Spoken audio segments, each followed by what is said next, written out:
The hand is one of humanity's most important tools, but probably its best and most fun use is punching things.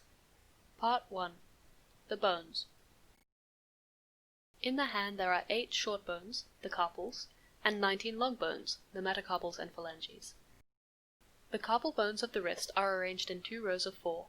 Starting at the most lateral bone of the proximal row and moving clockwise, the 8 carpal bones are scaphoid, lunate, triquetrum, pisiform, hamate, capitate, trapezoid, and trapezium. A good mnemonic to remember these is so long to pinky, here comes the thumb.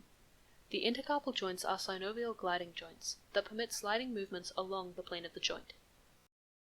The carpal bones connect to the arm at the radiocarpal joint, where the scaphoid, lunate, and triquetrum articulate with the distal end of the radius in a condyloid synovial joint, allowing flexion, extension, adduction, abduction, and circumduction. Distal to the carpals are the metacarpal bones that run through the palm of the hand. The proximal ends articulate with the carpals in the carpo-metacarpal joints. Like the intercarpal joints, these are synovial gliding joints. The exception is the first carpo-metacarpal, the thumb. The first carpo-metacarpal joint is one of the only saddle joints in the body, permitting the same motion as condyloid joints. The bones of the fingers are the proximal, middle, and distal phalanges. The metacarpophalangeal joints are condyloid, except for the thumbs, which is a hinge joint. The thumb has only proximal and distal phalanges. The interphalangeal joints are all hinge joints, permitting only flexion and extension. In a well-executed punch, you will strike your target with the distal ends of metacarpals 2 and 3. The metacarpophalangeal joints flex to 90 degrees. The wrist should be slightly flexed so that the metacarpals are in line with the long bones of the arm, and the impact will not bend and injure the wrist. Part 2. The muscles. There are 2 types of muscles that move the hand, intrinsic and extrinsic muscles. The intrinsic muscles are located within the hand, as opposed to the extrinsic muscles which originate in the forearm and insert into the hand. Intrinsic muscles are responsible for dexterity and precise movements of the fingers, while the extrinsic muscles are responsible for power gripping. In this video, we will cover the intrinsic muscles only. The thenar muscles, the opponens pollicis, the flexor pollicis brevis, and the abductor pollicis brevis, move the thumb and allow it to oppose the hand.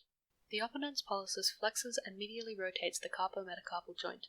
The flexor pollicis brevis flexes the metacarpophalangeal joint, and the abductor pollicis brevis abducts the thumb. The thenar muscles attach proximally to the flexor retinaculum, which stretches over the carpal bones and forms the carpal tunnel. Attached to the other end of the flexor retinaculum are the hypothenar muscles. The opponens digiti minimi rotates the last metacarpal inwards. The abductor digiti minimi abducts the little finger, and the flexor digiti minimi brevis flexes the metacarpophalangeal joint of the little finger. The interossei originate from the metacarpal bones and attach dorsally to the extensor hood of that finger. There are 3 palmar interossei, which adduct at the metacarpophalangeal joint, and 4 dorsal, which abduct at the metacarpophalangeal joint. Only the palmar interossei are shown here. Superficial to the interossei is the adductor pollicis, a triangular muscle responsible for adducting the thumb. The lumbricals are responsible for flexing the metacarpophalangeal joints of the fingers and extending the interphalangeal joints. They attach proximally to the tendons of the flexor digitorum profundus and extend laterally around the finger to attach dorsally in the extensor hood. Part 3. The nerves. The thenar muscles and lateral 2 lumbricals are innervated by the median nerve, while the medial lumbricals, hypothenar muscles, adductor pollicis, and interossei are all innervated by the ulnar nerve. The skin of the hand is supplied by the ulnar, median, and radial nerves. On the palm, the base of the thumb is supplied by the radial nerve.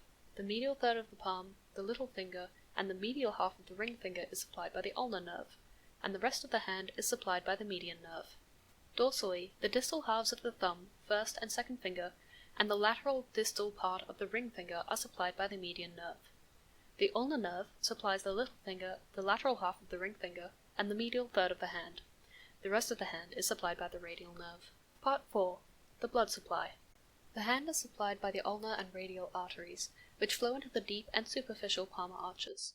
The superficial arch supplies the fingers. The deep arch supplies the thumb and radial artery in the first finger. Blood from the fingers flows into the dorsal venous arch, which separates into the cephalic and basilic veins.